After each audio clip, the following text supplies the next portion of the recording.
इन जालियों में रोजा रसूल सल्लल्लाहु अलैहि वसल्लम के अंदर क्या है? आप मस्जिद नबी में जालियों के सामने खड़े हैं जहां पर गोल निशान हैं।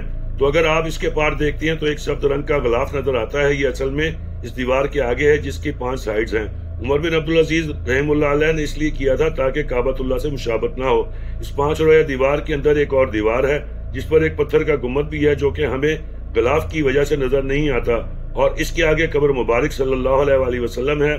हजरत अबू बकर और उमर रज़ी अल्लाह तआला अन्हु की कब्र भी यही है।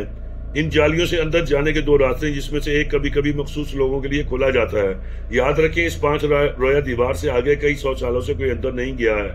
अगर हम इस जगह से जालियों के अंदर देखें तो हमें ये चीज नजर आती है जिसे लोग कब्र समझते हैं, लेकिन ये एक संदूक और बिस्तर जिस पर कपड़ा दिया हुआ है। इसके साथ ही महराब फातिमा रज़ी अल्लाह तआला अन्हा जहाँ खड़े होकर नमाज पढ़ा करती थी।